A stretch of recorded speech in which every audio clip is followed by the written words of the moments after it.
Hi, I'm Mary Irby. Thank you so much for stopping by and checking out my yoga therapy profile. I'd like to talk to you briefly about 3 services that I offer on this platform. One is yoga therapy. If you have not heard of that or have heard the term but are unfamiliar with what we do in yoga therapy is basically looking at any issue that you would like to resolve in your life or any way that you would like to become healthier, be that physical, mental, emotional, spiritual. And we look at the tools of yoga that we can use to help you achieve that. So it might be some gentle asana, those are the postures, some functional movement or exercises, some breath work, meditation, or it might be looking at the limbs of yoga or the tenets or philosophies of yoga. For example, living with more gratitude, accepting what we cannot change, finding contentment, living in a way that doesn't harm ourselves or others. Those are some of the tenets of non-attachment, not becoming attached to outcomes. These are many of the things that we work on through yoga therapy. So yoga therapy is about wellness. There may be things that we cannot always change. So perhaps you have a chronic condition and there's not a way to get rid of or cure that chronic condition. That's not our goal in yoga therapy. We're not doctors. We don't claim to cure anything, but we do give you tools that can help you achieve wellness and can even help you cure yourself, your own body, through your own efforts. It's an educational process. We work together. That sums up yoga therapy. We do assessments. We look at all of the things that we might need to do to determine a root cause. So for example, if you had low back pain, let's look at why you have low back pain. Is it lifestyle? Is there something that you're doing, a repetitive motion, a dysfunctional movement pattern? Are your feet overpronated? Are you off balance? One hip is higher than the other. Things like that might be contributing to the low back pain. It could also be stress related. There are a lot of issues that could contribute. So instead of just saying, oh, here are some asanas, go do these and your back will feel better.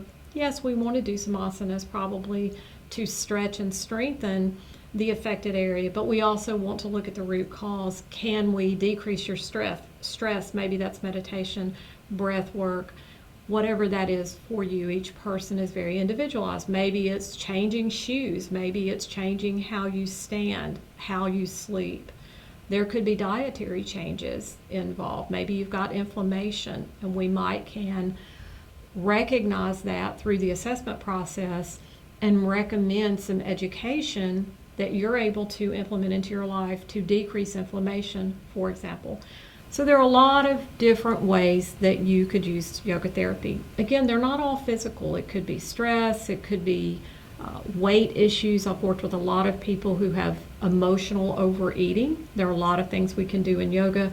And I'm not talking about hardcore burning calories. I'm talking about change of attitude, changing the driving behaviors. What is it that drives us to emotionally overeat? That's a real quick 1-minute high-level overview of yoga therapy.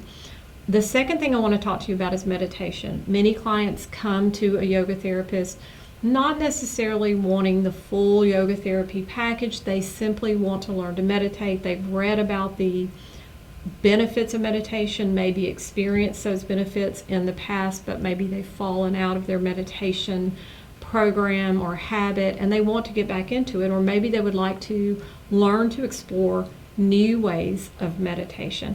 We offer a wide range of different styles because I do not believe that one style of meditation is the style for every person. A guided visual meditation may work for some people. Other people may need a yantra meditation, a primordial sound meditation, chanting, prayer. There are many different ways that one might meditate. We can explore those options and hopefully find a meditation that works for you. And the third thing I want to talk to you about that many people come to us for is finding their yoga name or their yogic spiritual name. This is done mainly because people want to identify with their values and their belief system. They study yoga, they believe in yoga, and maybe they studied in a lineage or have gone to classes but have not been introduced to a lineage where they were able to receive a spiritual name. Why would you want a spiritual name?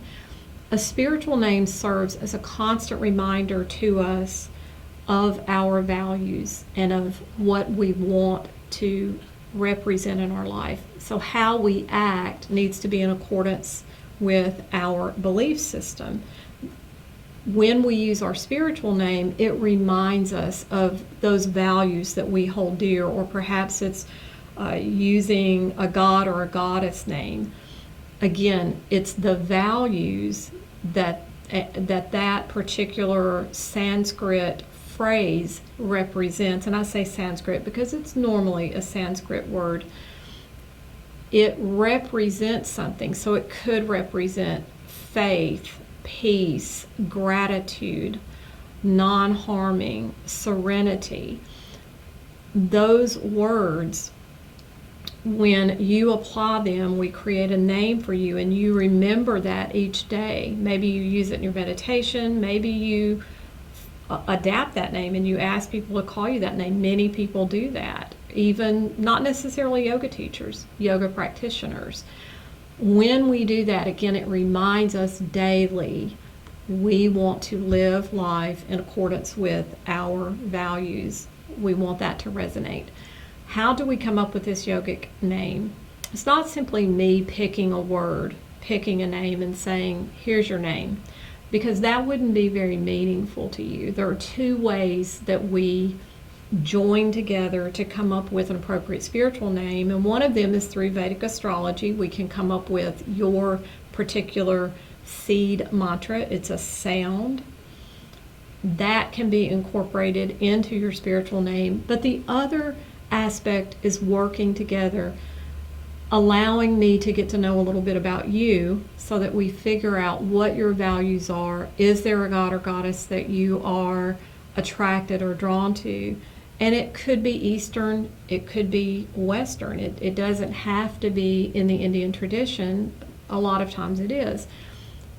If it's not a god or goddess, maybe it is a Sanskrit word that describes a value. So it might not be a god or goddess. It might simply be a word that represents something that you are striving for or that is important to you in your life. So maybe it's liberation or peace, love. That's how we pick your name, and that's one of the reasons why people like a spiritual name. Many other reasons why that might resonate with you. Thank you for stopping by to check out what we do. If you'd like to talk to me more, please notify me from this platform for a free consultation to see if I'm a good fit for you. Thank you.